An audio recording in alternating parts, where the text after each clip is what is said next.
Salut à tous, c'est Frenzo et vous êtes les bienvenus sur ma chaîne. Aujourd'hui dans cette nouvelle vidéo livresque, je vais vous parler du volume 1 de la saga L'artisan meurtrier par Mathieu Urban, alors restez avec moi.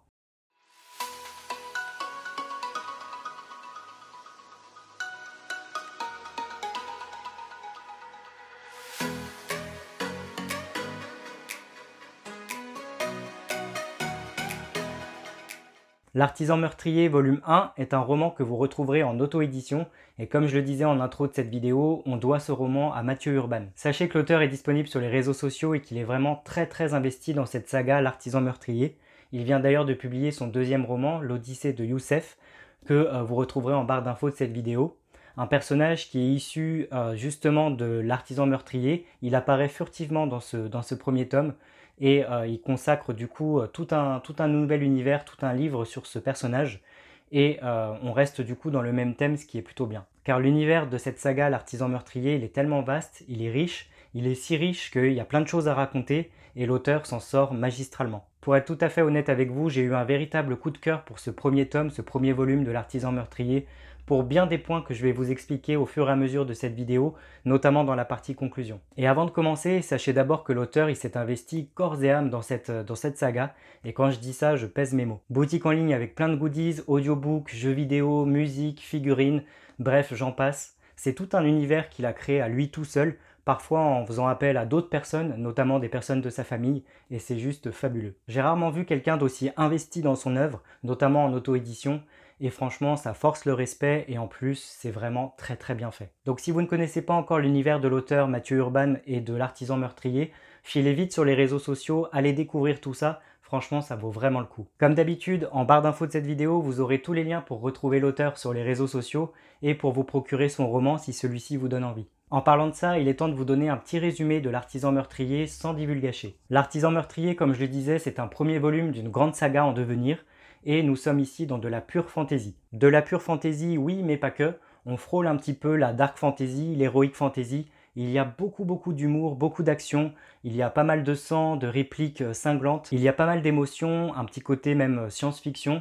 Et j'ai trouvé qu'il y avait même un petit côté western qui était le bienvenu. En tout cas, j'ai trouvé personnellement. Bref, plusieurs sous-genres qui sont rattachés à ce premier roman de fantasy et qui sont parfaitement distillés tout au long du roman. Le roman nous introduit à un chasseur de primes nommé Chef, plus communément appelé l'artisan meurtrier. Un homme plutôt mystérieux qui est dissimulé derrière sa capuche pourpre, qui enchaîne les contrats de chasseur de primes tout au long du roman. Son but à Chef, l'artisan meurtrier, c'est d'assurer sa notoriété grandissante et de cumuler suffisamment d'argent pour redonner sa gloire à la Croisée des Mondes. La Croisée des Mondes qui est un vaisseau spatial en perdition, un vaisseau spatial plutôt atypique et tout aussi mystérieux que ce personnage. Dans ses aventures, l'artisan meurtrier, il est accompagné du jeune Basile, surnommé l'assistant meurtrier, et comme son nom l'indique, il est le second de Chef, et il l'accompagne dans ses missions plus par obligation que par envie.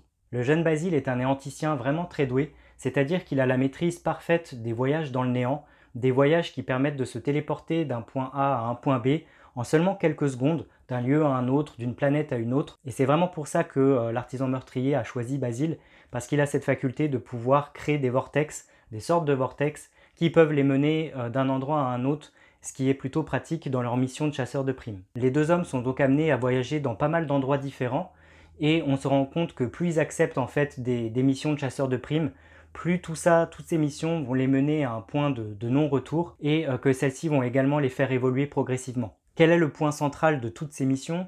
Comment va évoluer le tandem Basile-Chef, c'est-à-dire l'assistant et l'artisan meurtrier au fur et à mesure de l'intrigue? Quelles missions vont-ils accepter? Où est-ce qu'ils vont se retrouver? Et surtout, et c'est la question principale qu'on se pose durant ce roman, ce premier volume, c'est que cache véritablement l'artisan meurtrier? Pourquoi il s'intéresse autant à un vaisseau spatial qui est en perdition dans l'univers et qui n'intéresse plus personne aujourd'hui? On se pose vraiment toutes ces questions. Quelles sont ses véritables motivations?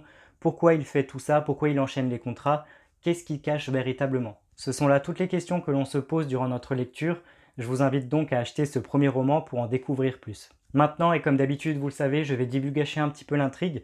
Donc si vous n'avez toujours pas lu L'artisan meurtrier volume 1 de Mathieu Urban, je vous invite à cliquer directement sur la partie conclusion de cette vidéo ou à revenir dessus une fois que vous l'aurez lu. Nous suivons donc le tandem Chef-Basile chapitre par chapitre, des gros chapitres qui nous font penser un petit peu à des épisodes de séries télé. Les différentes missions qui sont acceptées par Chef et son assistant Basile nous emmène dans plein de mondes différents, dans pas mal de lieux, et ce qui nous permet aussi de rencontrer des créatures hautes en couleurs. Nous assistons à des bagarres pures, à de la torture, à du sang, à des joutes verbales qui sont mémorables, le tout avec beaucoup d'humour. Nous faisons également la connaissance de pas mal de personnages secondaires qui vont avoir une importance capitale au fur et à mesure de l'intrigue jusqu'à la fin. Je pense notamment au personnage de Biggs Tsatsaran, c'est dur à dire. Yolanda, Dradelio ou encore Nouria pour ne citer que. Faute de temps, sinon cette vidéo va durer des heures, je vous laisse découvrir ces fabuleux personnages à travers votre future lecture de l'artisan meurtrier et je vais me focaliser sur les deux personnages principaux, à savoir l'artisan meurtrier, chef,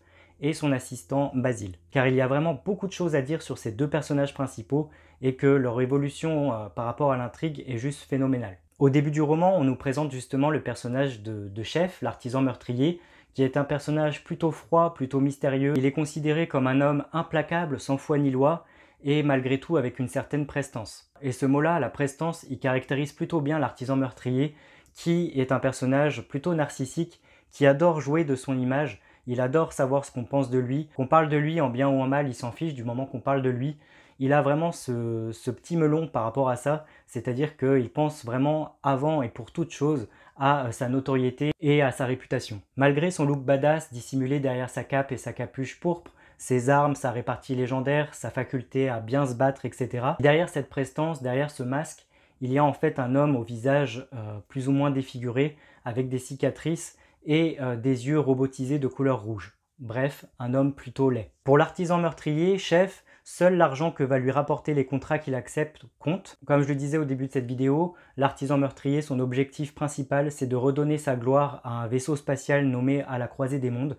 Il accumule de l'argent pour réaliser ce projet, ce grand rêve qu'il a. Et comme je le disais également, ce vaisseau spatial à la croisée des mondes, c'est un vaisseau spatial qui est en perdition dans l'univers, qui avance lentement dans l'infini, et dont on sait très peu de choses. La fascination de l'artisan meurtrier par rapport à ce vaisseau, elle nous est expliquée peu à peu au fur et à mesure de l'intrigue. On apprend en tant que lecteur que personne ne sait vraiment d'où provient ce vaisseau spatial, qui l'a construit, qu'est-ce qu'il fait là, où est-ce qu'il va. Les personnages du livre ne savent pas d'où provient ce gigantesque vaisseau spatial. Tout ça, ça reste vraiment un grand mystère, et l'artisan meurtrier, en plus d'en éprouver une grande admiration, est aussi émerveillé par tout ce qui se passe à l'intérieur du vaisseau. Parce que finalement, ce gros vaisseau spatial à la croisée des mondes, on apprend que c'est un lieu de conjonction de plusieurs voyageurs. En son sein, il y a plusieurs pièces qui sont magnifiques, dont une galerie d'art qui intéresse vraiment beaucoup l'artisan meurtrier. Il la trouve sublime, il la trouve magnifique, il pourrait passer des heures dans cette galerie d'art à observer les tableaux et les créations qui ont été faites. Et c'est assez comique puisqu'elle n'intéresse plus beaucoup de gens. On se rend compte que le vaisseau est un petit peu désert, même s'il y a quelques voyageurs qui passent par là. En tout cas, on sent que l'artisan meurtrier, il est vraiment fan de ce vaisseau et de ce qu'il y a à l'intérieur. D'ailleurs, l'artisan meurtrier, c'est son projet. Il veut changer tout ça, il veut redonner sa gloire à ce vaisseau spatial en perdition. Il veut que les gens reviennent dans ce vaisseau, car en fait, il est persuadé que ce vaisseau est un véritable petit trésor. L'artisan meurtrier, plus il avance dans ses missions, plus il accepte de contrats, plus il touche de l'argent, et on comprend que toutes ces sommes qu'il amasse au fur et à mesure de ses crimes lui rapportent suffisamment d'argent pour justement essayer de racheter ce vaisseau spatial à son propriétaire. C'est sa mission depuis le début, on le comprend au fur et à mesure de l'intrigue. Son souhait le plus cher, c'est de racheter ce vaisseau, de l'acquérir, d'en devenir le propriétaire et de lui rendre sa gloire passée. Et pour ce faire, pour accumuler assez d'argent pour racheter ce vaisseau, il est obligé d'accepter les missions les plus périlleuses et d'entraîner avec lui son jeune assistant Basile, qui a du coup la maîtrise de voyager dans le néant, de les faire voyager en quelques secondes seulement d'un lieu à un autre, ce qui est bien pratique pour lui. Si dès le début du roman, on se rend compte que les deux personnages ont un petit peu de mal à se supporter, l'artisan est quand même quelqu'un d'assez autoritaire, froid et qui aime avoir le contrôle. L'assistant, lui, on nous le présente comme quelqu'un d'un petit peu fragile qui se retrouve là plus par dépit qu'autre chose, même si on sent que progressivement l'influence qu'a l'artisan meurtrier sur lui commence à prendre un petit peu le dessus. C'est vraiment jouissif parce que les deux personnages sont totalement différents au début de l'intrigue. On a quand même affaire à l'artisan meurtrier qui est un homme sans cœur, sans foi ni loi, un homme de guerre qui adore se battre, etc., qui tue un petit peu sans état d'âme. Et à côté de ça, on a le jeune Basile qui est un petit peu l'intellect du tandem, qui est un homme de foi, qui n'a jamais commis de meurtre, qui ne sait pas se battre, qui est plutôt jeune.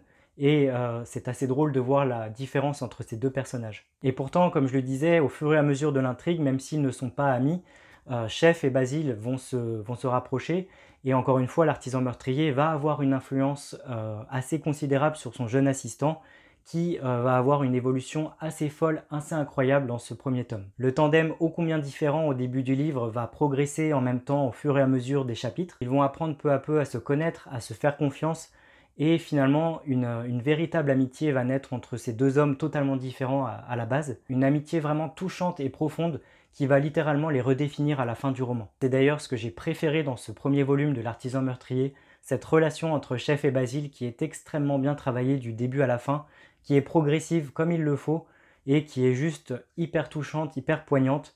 On n'en ressort pas indemne. Et franchement, personnellement, je suis ressorti de cette lecture en ne pensant qu'à ces deux personnages et en ayant tout simplement envie de les retrouver. Les liens qu'ils ont tissés entre eux et avec tous les personnages secondaires de cette grande histoire vont nous les faire apprécier de plus en plus, et ce jusqu'au dénouement ultime. Nous assistons littéralement à une élévation des personnages, à une évolution qui est parfaitement maîtrisée par l'auteur, et c'est ce qui fait qu'à la fin, les deux personnages principaux ne sont plus du tout les mêmes qu'ils étaient au début de l'intrigue.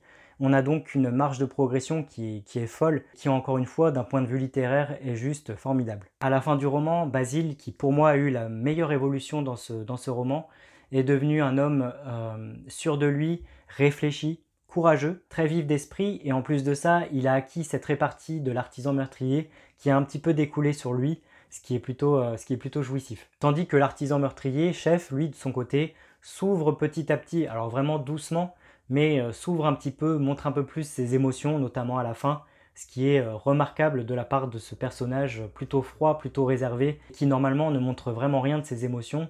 On a quand même un personnage qui finit par s'ouvrir dans les dernières pages, dans les derniers chapitres, ce qui est juste phénoménal. Et pourtant, malheureusement, avec toutes les aventures qu'ils ont vécues jusqu'à la fin du roman, qui les ont soudés et rapprochés comme jamais, leurs chemins vont se séparer, ils vont prendre des routes différentes, et en tant que lecteur, c'est juste un crève-cœur. On ne peut pas ressortir indemne de cette séparation, tant on aime ces deux personnages. C'est vraiment la boule au ventre que nous faisons nos adieux à ces deux personnages, même si on a hâte de lire la suite, on a hâte de découvrir les prochains volumes, parce qu'on se doute que l'artisan et son assistant, leur histoire n'est pas terminée, leurs routes vont se croiser à nouveau, en tout cas on espère, parce que à la fin c'est vraiment trop triste de les voir se séparer, et ils ont tellement gagné à être ensemble sur pas mal de points différents, que ça ne peut pas s'arrêter là. Et on sait, en tout cas on se doute qu'ils vont forcément se recroiser à un moment donné, puisque, et là je divulgage encore, mais à la fin du roman, l'artisan meurtrier n'arrive pas à acquérir la Croisée des Mondes, ce vaisseau spatial qu'il voulait acheter. On vient tout simplement l'en empêcher au moment où il essaye de racheter ce vaisseau auprès d'un notaire et d'un avocat. En plus de ça, à la fin, dans les dernières pages, il se retrouve avec un nouvel assistant qui lui fait vraiment amèrement regretter Basile. Et malgré tout, à la fin de l'histoire, avec ce nouvel assistant, ils se lancent tous les deux dans de nouvelles missions, dans de nouveaux contrats de chasseurs de primes, dans de nouveaux mondes, de nouveaux lieux, etc. Bref, ce sont de nouvelles aventures qui commencent pour l'artisan et son nouvel assistant. On est face à une fin ouverte, oui, mais qui répond quand même à pas mal de questions que l'on se posait durant ce tome 1, et qui soulève aussi pas mal de questions pour la suite des prochains tomes. Et encore une fois, l'univers il est tellement riche, il est tellement vaste, qu'il y a de quoi faire. Je divulgage, mais une des réponses qui m'a le plus touché en plein cœur dans ce premier roman, c'est la raison du pourquoi l'artisan meurtrier est aussi intéressé par le rachat de la Croisée des Mondes, de ce vaisseau spatial en perdition, pourquoi il fait une fixette sur ce vaisseau spatial, pourquoi il veut à tout prix l'acquérir et lui redonner sa gloire, pourquoi il est autant intéressé par ça. C'est vrai qu'on se pose la question depuis le tout début, et la réponse m'a juste foudroyé, j'ai trouvé que c'était magnifique. On comprend que dans une vie passée, Chef, l'artisan meurtrier, à un moment donné de sa vie, il a eu une vie de famille, il a eu une femme et surtout il a eu une fille, une petite fille qu'il adorait et qui un jour est tombée gravement malade. La petite fille est tombée malade et il l'a accompagnée progressivement dans son dernier voyage. Il a dû faire ses adieux à sa fille, tout en lui promettant qu'il décrocherait les étoiles pour elle, qu'il attraperait les étoiles filantes rien que pour elle. Le vaisseau spatial à la croisée des mondes, il représente un petit peu métaphoriquement cette promesse qu'il a faite à sa fille. C'est un petit peu cette étoile filante en perdition dans l'univers. Il a un petit peu associé ce vaisseau à cette promesse d'arracher les étoiles pour sa fille. Et c'est juste trop beau. Quand on comprend à la fin du roman qu'il fait tout ça à la mémoire de sa fille, pour sa défunte fille, ce passage d'un point de vue livresque, il soulève le personnage principal, il lui donne une force incroyable, et en tant que lecteur, on a la chair de poule et c'est juste magistral. Chef, l'artisan meurtrier, bien qu'il était déjà charismatique, badass, etc., Ça lui donne vraiment, comme je disais, une profondeur et franchement ça nous le fait aimer encore plus quand on connaît ses motivations à la fin du livre. Bref, j'ai fait l'impasse de pas mal de détails de l'intrigue, notamment en ce qui concerne les personnages secondaires et le point culminant de toutes ces missions et de tous ces contrats par rapport à Chef et par rapport à Basile et ce que ça implique à la fin de l'histoire et aux prochaines aventures qui en découleront. Ça, c'était pour vous faire gagner du temps et pas vous faire une chronique qui durerait 1 heure, mais aussi également pour vous donner envie de découvrir un petit peu plus cet univers de l'artisan meurtrier et de découvrir tous ces personnages secondaires hauts en couleur, comme je le disais, qui méritent le détour et qui sont tout aussi bien travaillés que les personnages principaux. Ma conclusion, L'Artisan meurtrier volume 1 est un super roman. L'écriture, elle est parfaitement maîtrisée, elle est magnifique. On a un niveau d'écriture qui est plutôt haut, qui donne vraiment envie. Les personnages sont fascinants, ils sont bien travaillés et terriblement attachants. On est comme dans une série télé, comme dans une saison 1, ça va à 1000 à l'heure. Chaque chapitre nous fait penser à un épisode de série, ce qui est plutôt pas mal. On rigole, on est dégoûté par certaines scènes de combat, par certaines scènes où il y a du sang. C'est noir, c'est drôle, c'est prenant. On a envie d'en découvrir plus, on est touché en plein cœur, bref, c'est une réussite totale. Même pour les lecteurs qui ne lisent pas beaucoup de fantasy ou qui sont peut-être moins fans de la fantasy, de la dark fantasy ou de l'heroic fantasy, ce premier volume de l'Artisan meurtrier, il est super accessible. L'écriture, elle est riche, mais elle n'est pas compliquée et on s'y retrouve plutôt rapidement, et ce malgré cet univers qui a été inventé par l'auteur. Certains mondes n'existent pas, certains objets sont inventés, etc. Et bien tout ce vocabulaire qui est propre à cette nouvelle histoire, il ne nous freine pas au moment de la lecture, c'est super accessible. Donc comme je le disais, c'est un véritable coup de cœur. Je suis encore une fois fasciné par l'auteur, par le travail qu'il fait et qu'il propose par rapport à cette saga. Je vous invite encore une fois à aller sur ses réseaux sociaux pour aller découvrir tout son travail. C'est juste admirable. Un immense, immense bravo. Et vous alors, qu'avez-vous pensé de ce premier volume de l'Artisan meurtrier de Mathieu Urban? N'hésitez pas à me le dire dans un petit commentaire en dessous de cette vidéo, je me ferai une joie d'y répondre. N'hésitez pas à partager cette vidéo si celle-ci vous a plu, à lâcher un petit pouce bleu et bien évidemment à vous abonner à ma chaîne pour ne pas manquer mes autres critiques littéraires à venir. En attendant une prochaine critique livresque, je vous dis à très bientôt, prenez bien soin de vous. Ciao!